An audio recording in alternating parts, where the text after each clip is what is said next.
Agora eu vou conversar com meu amigo querido, senador Otto Alencar. Otto, bom dia. Como vai?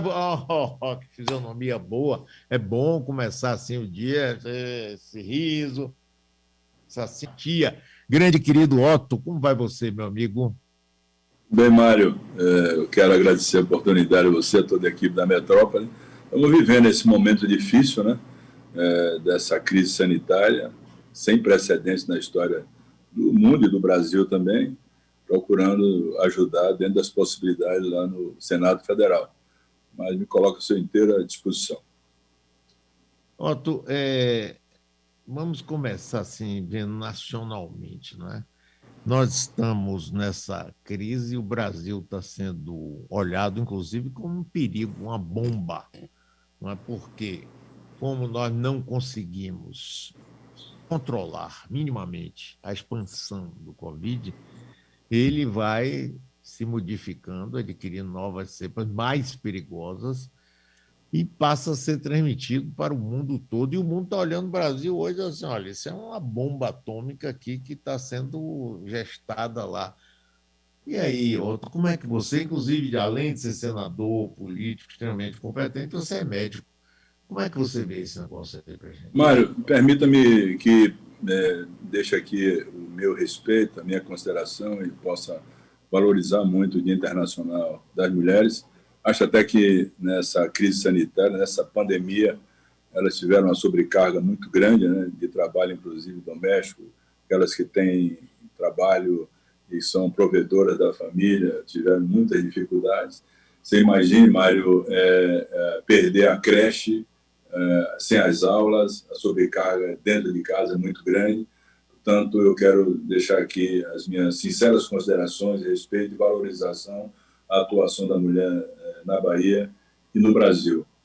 Quanto à pergunta que você me formulou, devo dizer que a crise sanitária levou a várias outras crises que aconteceram no Brasil, inclusive a crise política, todas elas praticamente gestadas dentro do Palácio do Planalto pelo presidente da República ou aqueles que são mais próximos do presidente da República.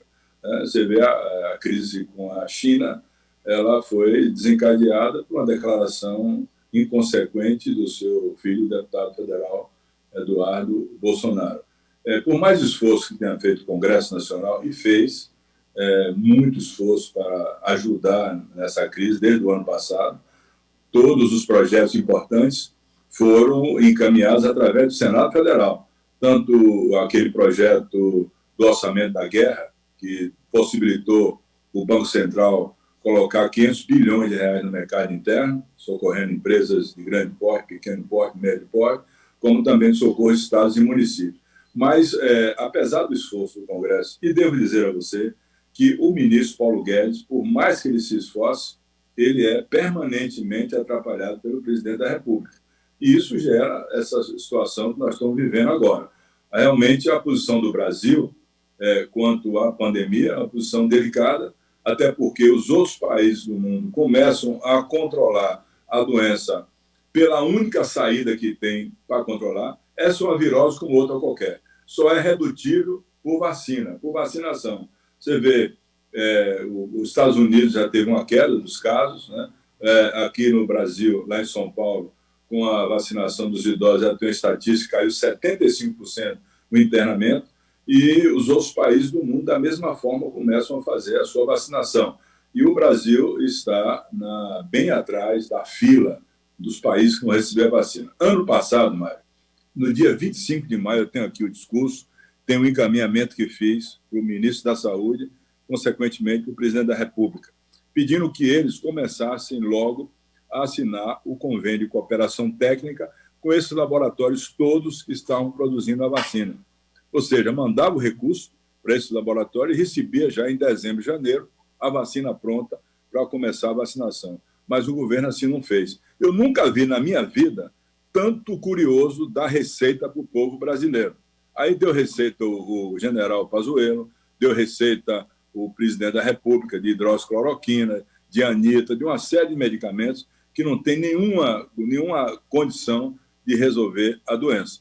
O cume dessa história toda aconteceu lá em Israel agora, quando o chanceler Ernesto Araújo foi chamado a atenção pelo embaixador, o chanceler lá de Israel, dizendo a ele que ele deveria colocar a máscara, porque ele estava sem máscara. Aquilo ali foi uma coisa que, na minha opinião, desvalorizou muito as relações exteriores do Brasil com Israel, com outros países da mesma forma. Foi chamar a atenção, deu um pito no chanceler Ernesto Araújo. Isso vem dificultando muito as condições do Brasil, com insegurança política, insegurança jurídica e aumento da dívida frente ao PIB. Fechamos o ano com 89,1% da dívida frente ao PIB, só em valores, mas significa 6,7 trilhões de reais a dívida bruta do país. Dívida bruta é dívida da União, dos estados e dos municípios. 89. A projeção para 2021, segundo o IFE, Instituto Fiscal Independente do Senado, que é um apoio muito grande para todos nós senadores, deve chegar agora, em 2021, a 93% do produto interno bruto. O que é que acontece? Fuga de capitais, porque cai a segurança que tem os investidores no país. O risco Brasil aumenta. Foi agora para 195 pontos, saiu de 159 para 195 com a crise da Petrobras. A Petrobras, só de fuga de capitais estrangeiros, perdeu nesse período 6,8 bilhões de dólares que foram retirados da Petrobras. Você imagine a situação que está o nosso país. Precisando de investimento, de investidores, para infraestrutura e outras ações, e a crise política e a insegurança jurídica dada pelo presidente da República chega a esse nível. Sem considerar aqui as frases mal colocadas, os lapsos verbais que o presidente tem colocado permanentemente, esse último, dizer que é frescura, mimimi, vai comprar a vacina na casa da tua mãe, sinceramente, não é o que esperava o presidente do país majestoso que é o Brasil, com gente que trabalha com boas cabeças, né? Com uma situação bem favorável nesse momento, que poderia ter uma condição bem melhor. Eu fico muito preocupado com isso e tenho procurado me dedicar. Agora, o ministro Pazuello está passando a responsabilidade, acho que ele jogou a toalha, porque naquele momento que ele disse ao presidente, um dá a ordem e o outro obedece, ele mostrou que ia fazer no Ministério da Saúde exatamente o que fosse determinado pelo presidente. E não é assim. Você foi secretário de Estado, eu fui também, você tem que chegar e dizer aquilo que tecnicamente é correto na sua área, se for no planejamento, na infraestrutura, na saúde ou na educação. Não me deixe errar, é para isso que é indicado um ministro da área técnica, para não deixar o presidente errar, ou um secretário não deixar um governador errar. Mas não, o presidente é que dá essa condição e o general Pazuello, lamentavelmente, aceitou essa situação que vive o Brasil agora. Otto, vamos falar um pouquinho agora sobre essa compra da casa e da mansão de Flávio Bolsonaro. Isso vai ter alguma repercussão interna no Senado? Mário, olha, o período remoto, a situação da pandemia que leva a não ter as sessões presenciais, facilita muito aqueles que, por acaso, têm cometido erros ou equívocos. Não vou entrar direto, porque eu não conheço bem os autos do processo de compra e de pagamento, eu não conheço. Mas a fase remota que nós estamos vivendo não dá condição de que se tenha essa investigação ou se chegue a essa conclusão. Porque não dá para também fazer pré-julgamento se você não conhece os autos do processo de compra e venda. No entanto, eu devo dizer a você, agora, nessa ida que nós fomos lá para Brasília, e teve a eleição do Rodrigo Pacheco, e depois a votação das comissões, nós tivemos 3 colegas nossos que estão internados com Covid-19, porque é um ambiente fechado. Já morreram 2 senadores, eu estou falando assim para todas as pessoas, não só porque são senadores.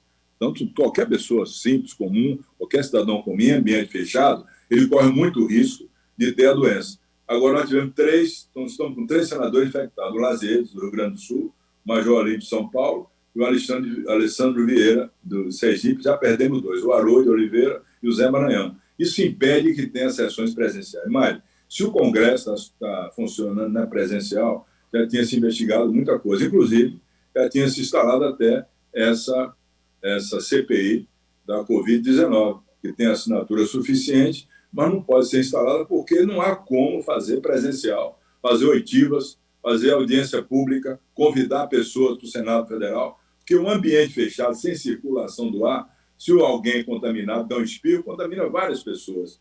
Tanto isso tem facilitado a não investigação, por exemplo, do senador da cueca, que está lá na Comissão de Ética, não pode ter reunião da Comissão de Ética, porque se reunir em ambiente fechado pode ter problema. Não está tendo mais, não teve mais nenhuma audiência, numa reunião da CPI da Fake News, presidida do Coronel, com a relatoria de Lídice da Mata. Então, esses casos todos têm ficado à margem da investigação.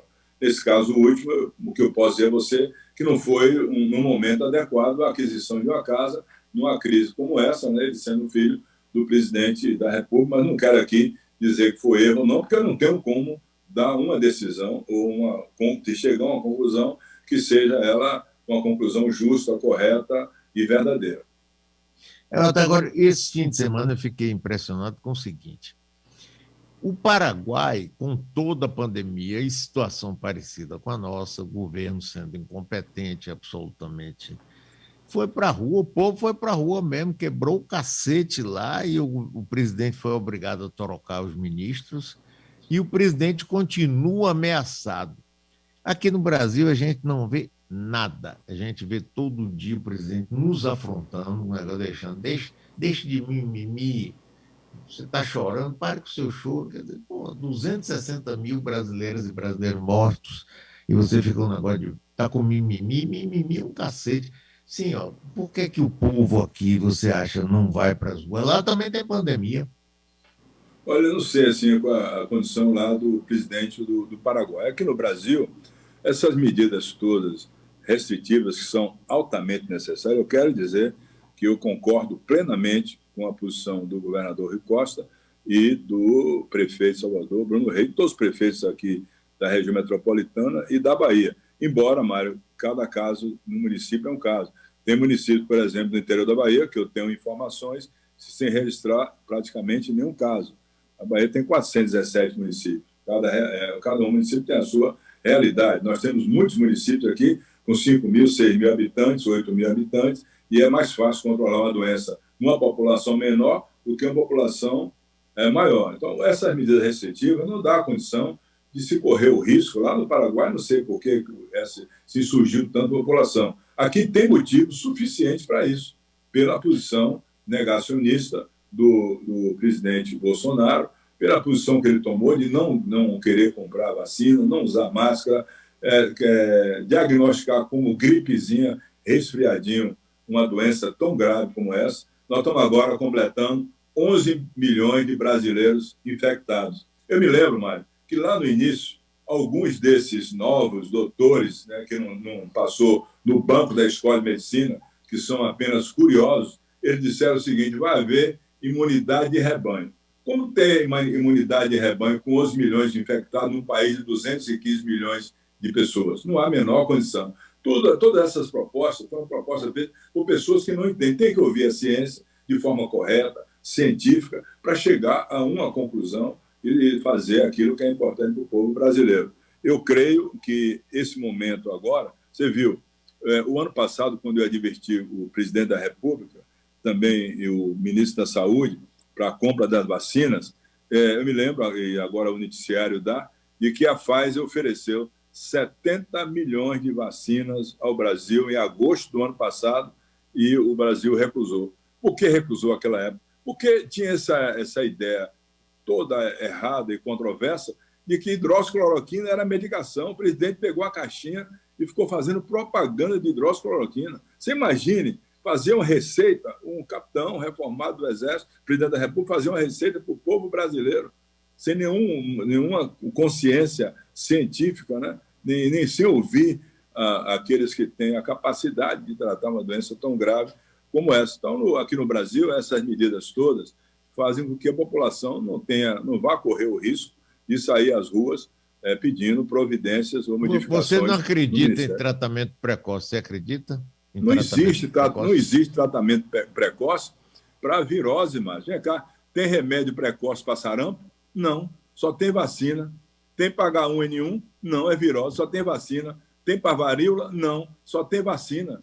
O coronavírus é causado por um vírus, é uma virose, só que é uma virose que causa uma doença muito letal, e realmente essa doença já levou agora 266 mil brasileiros a óbito. Então, só resolve com a vacina, não há como. O que existe agora, depois de muito tempo, são esses medicamentos que são usados para diminuir as manifestações letais da doença, que você usa hoje, cortisona, o oxigênio, antibióticos, anticoagulantes, essas coisas todas se trazem ao hospital. Está se tratando as manifestações clínicas e letais da doença. É isso aí, não resolve, não há como resolver. O caso da ivermectina mesmo. Ivermectina é uma medicação que foi usada há muito tempo atrás para combater um verme microscópico chamado Strongyloides stercoralis. Depois disso, começou a Peraí, não pode falar palavrão a hora 10 da manhã, Otto. Não, é o termo. Que sacanagem é essa, pai? Não. Repete aí, vá. Não. Strongyloides stercoralis. Um vermezinho que dá nos seres humanos, que se usa a ivermectina para isso. E você sabe, Mário, que a partir disso, essa ivermectina passou a ser a solução da pecuária.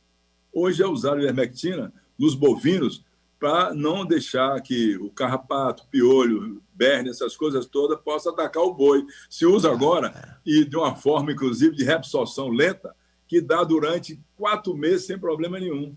É isso que serve, mas não para ser um tratamento do coronavírus. Se usa até como a forma, talvez, na primeira fase da doença, que é na fase da boca, para diminuir a reprodução viral. Tem infectologista usando, inclusive o nosso Badaró até usa também na primeira fase, mas não para evitar a doença, não evita a doença. A doença só é redutível, é evitável por vacinação. Isso é uma coisa clara, como são todas as viroses. Eu perguntei porque Badaró há pouco deixou muita gente, os ouvintes aqui que gostam dele, tudo muito confuso, porque ele começou assim, ficou meio confuso o que ele falou, de dizer que tinha tratamento precoce, que devia responsabilizar as pessoas individualmente e não fazer lockdown geral, entendeu? Responsabilizar as pessoas, como foi feito na Alemanha. Saiu, está sem máscara, multa, só que nós não temos nenhuma estrutura para isso. Mas como é que vai fazer isso? Agora, você vê a Itália, por exemplo, fez lockdown mesmo para valer, para valer, e ninguém saía, quem saía se lenhava. Mas eu fiquei meio confuso com o que ele falou. Israel também fez, né? Sim, claro, é o país que está mais avançado, já está com 55% da população vacinada. E a queda nos hospitais foi muito grande. Ô, Mário, você sabe quanto vai custar uma vacina? A primeira e a segunda dose da vacina deve custar em média de 14 a 15 dólares. É só fazer a conta, quanto é. Tá certo? Vamos botar assim, pouco digamos aí, R$100, né? Mais ou menos isso. Pois bem, você sabe quanto custa um dia numa UTI, mais ou menos? Uma fortuna, diga aí. R$12 mil, mais ou menos, por dia, mais ou menos isso, com a medicação, quanto? Com tudo. Com 12 mil, mais ou menos, R$12 mil por dia. Por dia? Na UTI. Por dia. Por dia. Por dia. Olha, medicação, profissionais que atuam, oxigênio, outra série de coisas que você usa na UTI. Então, custava muito mais, era muito mais eficiente, melhor e mais barato você ter assinado ano passado, o presidente da República, esse convênio de cooperação que eu sugeri a ele para que pudesse ter a vacina em dezembro ou janeiro. Já estaríamos aí com o quê? 20%, 30% da população vacinada. Ô, Mário, 20% da população vacinada significa 20% ou 30% de pessoas que não vão para o hospital. Isso é lógico. Entendeu? Você vai ter um custo maior, vai ser um custo maior e sem ter a medicação que evita a doença. Lá atrás, o negacionismo do presidente da República, do ministro da Saúde lá atrás, em fazer essa história de querer medicação precoce, remédio precoce, hidroxicloroquina, foi um erro muito grande, mas muito grande. Tanto é que muitos consideram já, inclusive juristas, que é um crime contra a população brasileira, sem nenhuma dúvida disso. né? Crime contra a população brasileira. Poderia muito bem ter assinado esse convênio, agora mesmo esse consórcio da Organização Mundial de Saúde, COVAX Facility, eles agora vão trazer a vacina para o Brasil, exatamente por falta de cooperação, de termos de cooperação técnica para ter o direito à vacina chegar primeiro no país. Portanto, é uma situação muito grave. Agora também, culpados depois. Agora tomar um caminho de resolver o problema. O próprio ministro Pazuello está apelando para o Congresso. Agora mesmo, às 9h30, nós vamos ter a reunião da comissão do Covid. Eu faço parte dela, como membro titular.